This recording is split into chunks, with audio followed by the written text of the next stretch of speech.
Hi, I'm IELTS Mike. Wouldn't it be fantastic to go to your IELTS speaking test and when you got to part 2 and got the question to answer in part 2, you'd already seen it.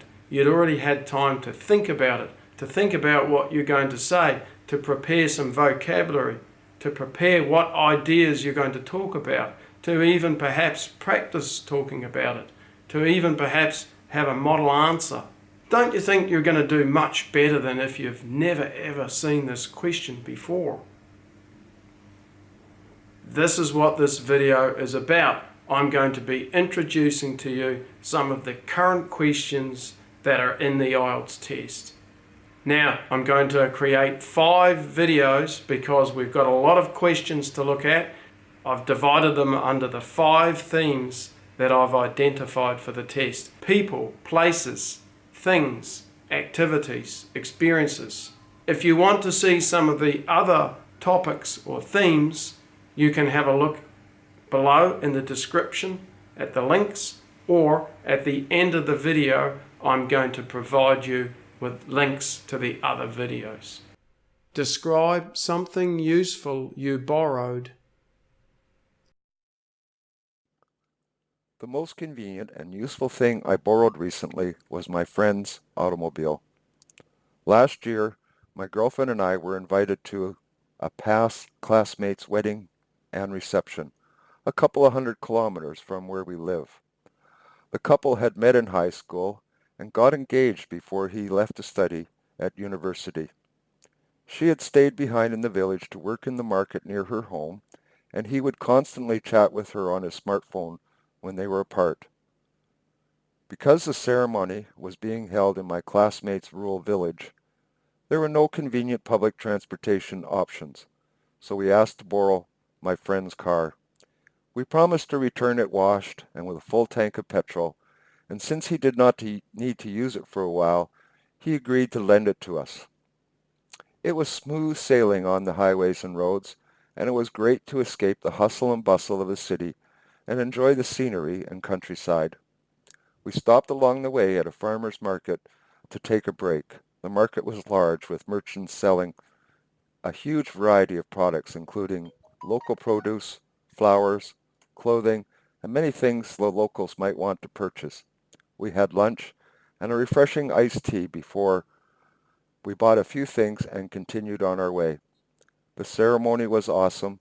The couple was dressed in traditional Chinese attire with the whole village in attendance. I enjoyed meeting the bride for the first time and catching up with some old classmates to reminisce and find out how they were doing. Describe a beautiful sky you enjoyed seeing.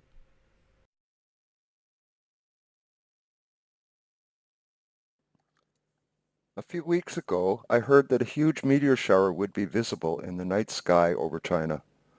The weather forecasts predicted a clear night, so my family and I traveled to the countryside to get away from the light pollution of the city and enjoy the shooting stars. The drive was not too distant, and we chose a spot near a small village away from the light pollution. We anticipated that it would be chilly, so we dressed warmly and brought blankets to snuggle in and keep warm. The trip was very worthwhile as the sky was clear, and we were looking forward to the show. Before it got dark, we chilled out, ate the snacks we had brought, and got comfortable as we waited for the meteors to light up the sky. I had downloaded and installed on my smartphone an app called Sky Map, which helps identify the planets, stars, and constellations visible in the sky. Using this software, it is amazing how much you can see in the night sky when you're away from the city. We pointed out to each other the stars and planets we could see. As we gazed up, some stars seemed to move, so we concluded they were satellites in orbit or distant aircraft lights. The shooting stars did not disappoint, as we spotted a number of them. However, many were just short streaks of light, but some were very impressive. It was an entertaining outing, and we all enjoyed ourselves. Should there be a similar event like a passing comet or a lunar eclipse, We will venture out there again to observe it. Describe a piece of software you often use.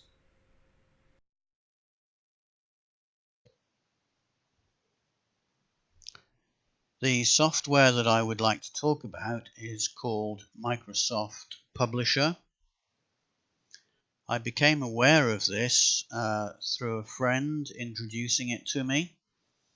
Before that, I had been using Word all the time to develop material for my company. We would actually publish little booklets, little magazines, and with Word I actually found there were a number of different problems with formatting. But when I was introduced to Microsoft Publisher, which is really designed, as the name suggests, for publishing, it became a lot easier to do all of the things which previously I'd had problems with. And so now I can work on one page at a time, because Microsoft Publisher is based on one page, which can be quite separate from the rest of the book that you're publishing or working on. And that is much easier to really know what's going on. It also makes it much easier if you want to transfer one part of the book, perhaps only one page, maybe a whole chapter, into another part. You just drag it across and there it is, finished. So it really is a very good piece of software. It develops over time, but basically it has been the same for quite a few years now, and I really recommend anybody to use it if they are involved in publishing.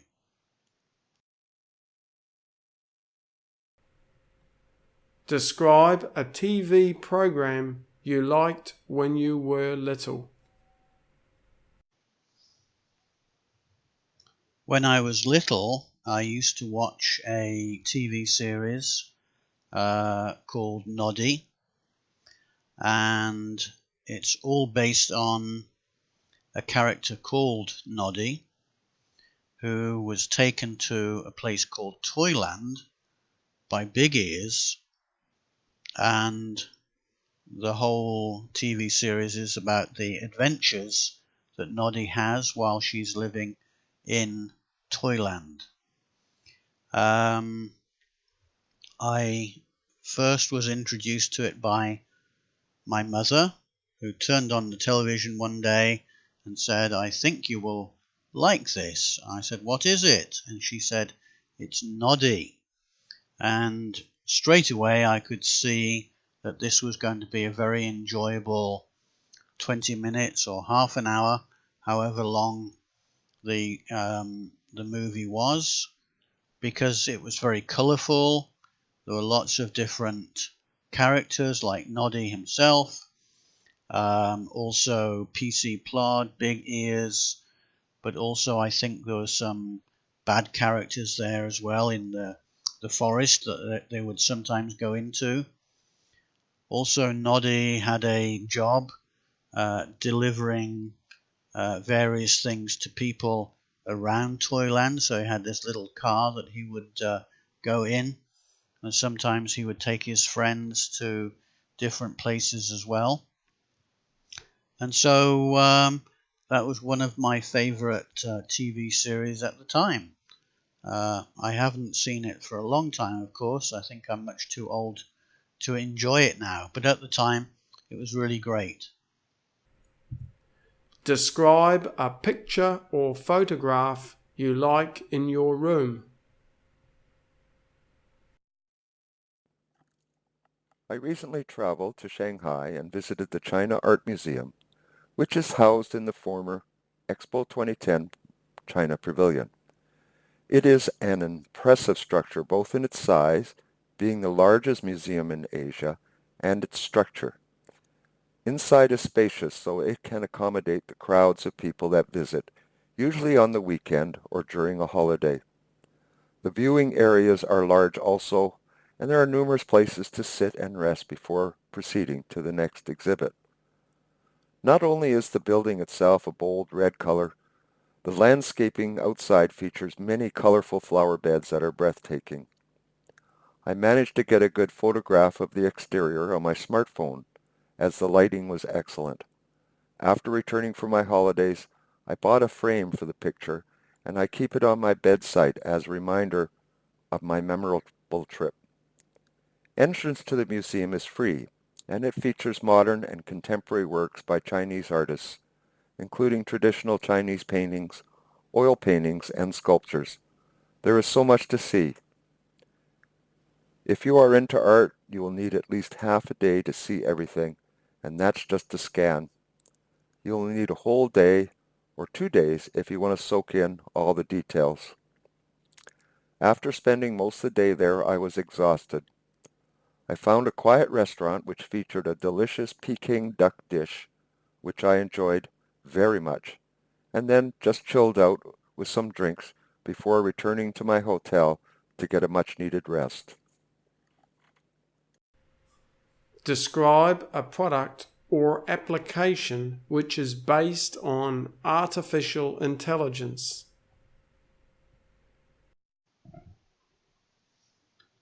Probably everybody now is using some kind of product which is based on AI or artificial intelligence. For example, if you're using a smartphone, there's AI as part of that. Even when you're taking a photograph using the smartphone, AI will actually help you to take a better picture. But one thing which I think is really fascinating, it's something I don't have, but it's actually a smart car. One of them is being developed by Tesla, and this really is the car of the future. It's really helping, of course, with the environment because it's less polluting. But certainly in terms of the self-drive car, which is available, I'm not completely certain they're 100% safe. There have been accidents, and I think even a number of people have been killed as well because the car was not able to react quickly enough. And so that, of course, is a big problem. It needs to be tested a lot more before we can have, for example, lots of taxis. With no taxi driver, you just get in and it's off. But you're going to be in the back of the car, and if there's some kind of problem, you're not going to be able to react quickly enough to get to the front and stop the car. So it is a problem, but progress is very, very good. Things are developing very quickly with the AI that's all part of the car. And I think we can look forward to seeing more of them on the road in the future. Describe a popular product made in your region. Kites were invented in China about 2,300 years ago, and many types were available, including centipede, hard-wing, soft-wing, and flat. The most popular kite made in my area is the flat kite, as they are easy to build and fly well. Flat kites are shaped like a diamond or square with a hard frame. In China we use split bamboo, twine, and silk or paper to make a simple kite. Construction involves using a nail or twine to secure the crossing bamboo pieces, using string to tie the cross members so they don't move, and finally, covering the frame with paper or silk and securing the cover with glue. You will have to add a tail to stabilize the kite in flight. The joy of building a kite is not just flying them, but also making colorful and symmetrical designs. I remember as a child, my father helping me build my first kite. It became my favorite toy, and I was proud of my accomplishment and excited to fly it. Although it took a lot of patience and time, I recently purchased and gave all the necessary kite construction materials to my young cousin as a gift for his birthday, and helped him make his first kite. the same way my father had. The simple gift and assistance brought back fond memories of my childhood, and it was rewarding to share his excitement during his first flight. People of all ages love to get out on a windy day to enjoy the fresh air, get some exercise, and fly their kites. If there is a kite flying festival in your area, plan to attend, as it is colorful, interesting, and a relaxing event. Describe a toy you liked in your childhood.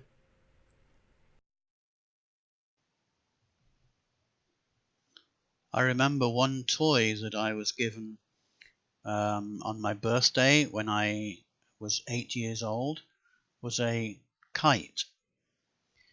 My brother actually gave me the kite, and it was a very, very beautiful kite. When I unwrapped the present, I wasn't quite sure what it was because it was all dismantled.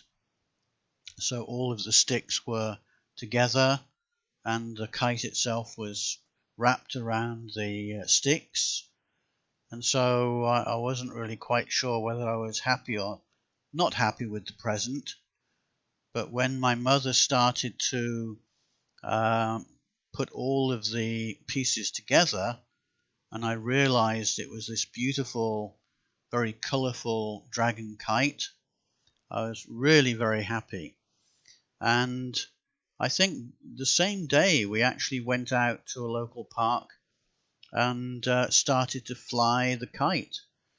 And I remember the first time it went very, very high into the sky, almost to the point where I couldn't see it. But of course I held on to the string it was attached to and reeled it back in and then started to let it fly into the sky again.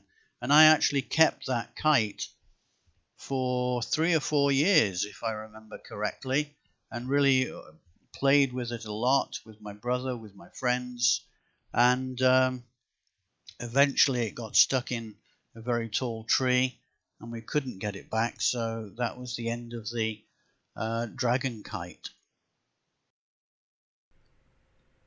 Describe a film you would like to share with your friends. I want to talk about a film I viewed that I would recommend my friends watch if they have an opportunity. It is a travelogue on China. I recently traveled to Shanghai and visited the China Art Museum, which is housed in the former Expo 2010 China Pavilion. It's an impressive structure both in its size, being the largest museum in Asia, and its architecture. The inside is spacious so that it can accommodate the crowds that visit, usually on weekends or during the holidays. The viewing areas are large also, and there is numerous places to sit and rest before proceeding to the next exhibit. Not only is the building itself a bold red color, the landscaping outside featured many colorful flower beds that are breathtaking. Entrance to the museum is free, and it features modern and contemporary works by Chinese artists including traditional Chinese paintings, oil paintings, and sculptures. There is much to see. If you are into art, you will need at least half a day to see everything, and that's just a quick scan. You will need a whole day or two before you want to soak in all the details. So I hope you found this video useful, and you might now want to watch the other 4 videos on the other 4 themes that I haven't covered in this video.